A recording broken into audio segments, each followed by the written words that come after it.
자기이생적인 사람. 자기이생적인 사람들은 자신의 필요를 우선시하지 않고 항상 다른 사람들을 위주로 생각합니다. 하지만 지나치게 자기이생적인 태도는 상대방과의 관계에 불균형을 초래할 수 있습니다. 자기이생적인 사람은 자신의 필요를 우선시하지 않고 주로 다른 사람들을 도우려고 노력하며 자신의 희생을 감수하는 경향을 가진 사람을 말합니다. 이러한 사람들은 자신의 행복이나 만족보다는 주변 사람들의 행복과 만족을 더 중요시하고 그들을 돌보고 지지하기 위해 자신을 희생하는 경향이 있습니다.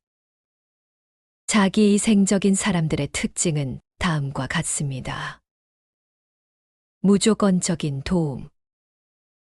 자기이생적인 사람들은 무조건적으로 다른 사람들을 도우려고 하며 자신의 필요나 한계를 고려하지 않고 도움을 제공하는 경우가 많습니다.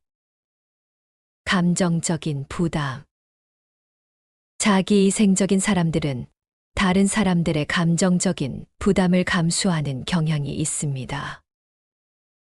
상대방들의 문제나 고민에 민감하게 반응하고 자신의 감정을 뒤로하며 상대방을 위로하려고 합니다. 자기이생적인 행동.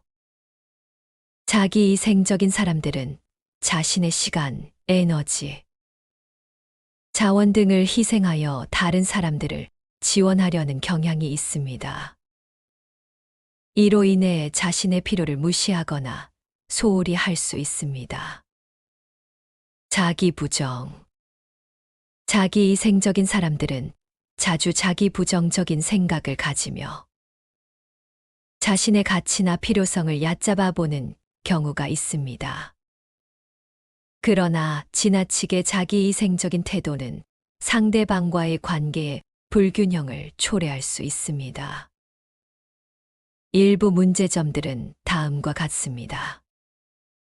상대방의 의존. 자기이생적인 사람들이 지나치게 돌봐주고 도움을 주는 경우 상대방들이 자기 자신의 책임과 의무를 피하고 의존하는 경향이 생길 수 있습니다. 갈등과 불만. 자기이생적인 사람들이 자신의 필요를 무시하고 상대방들을 우선시하는 경우 갈등이 발생하고 상대방들에게 불만이 생길 수 있습니다. 자아 유지의 어려움. 지나치게 자기이생적인 태도는 자아 유지에 어려움을 줄 수 있습니다. 자신의 필요와 가치를 소홀히 하는 경우 자신을 잃어버리는 느낌을 받을 수 있습니다. 자기이생적인 사람들은 누구에게나 도움을 주는 것은 가치 있는 행동이지만 지나치게 자신을 희생하는 것은 균형을 잃게 될 수 있습니다.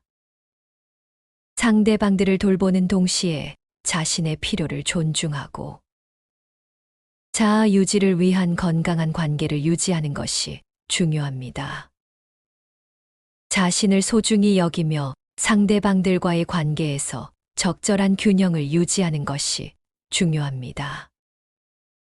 이러한 성격 특성을 가진 사람들과는 건강한 관계를 유지하기 어려울 수 있으며 주변 사람들과의 원활한 소통과 협력을 위해 피하는 것이 좋습니다. 물론 모든 사람들이 모든 상황에서 이러한 특성을 가지는 것은 아니며 상황과 맥락에 따라서도 다르게 대응할 수 있어야 합니다. 상황에 따라서는 대화와 이해를 통해 해결하는 것이 더 나은 결과를 가져올 수 있습니다. 자기이생적인 사람들은 자신의 필요를 우선시하지 않고 항상 다른 사람들을 위주로 생각합니다. 하지만 지나치게 자기이생적인 태도는 상대방과의 관계에 불균형을 초래할 수 있습니다. 자기이생적인 사람들은 다음과 같은 특징을 가지고 있습니다. 자신의 필요를 우선시하지 않습니다. 항상 다른 사람들을 위주로 생각합니다. 자신의 감정을 숨깁니다. 자신의 의견을 표현하지 않습니다. 자신의 요구를 하지 않습니다. 자기이생적인 사람들은 다음과 같은 영향을 받을 수 있습니다. 스트레스를 받습니다. 우울증에 걸릴 수 있습니다. 자존감이 낮아질 수 있습니다. 건강이 악화될 수 있습니다. 관계가 악화될 수 있습니다. 자기이생적인 사람들은 피해를 볼 수 있습니다. 따라서 자기이생적인 사람들은 자신의 성격을 바꾸기 위해 노력해야 합니다. 자기이생적인 사람들이 자신의 성격을 바꾸기 위해 할 수 있는 일은 다음과 같습니다. 자신의 필요를 우선시합니다. 자신의 감정을 표현합니다. 자신의 의견을 표현합니다. 자신의 요구를 합니다. 자기이생적인 사람들은 자신의 성격을 바꾸기 위해 노력하면 더 나은 삶을 살 수 있습니다.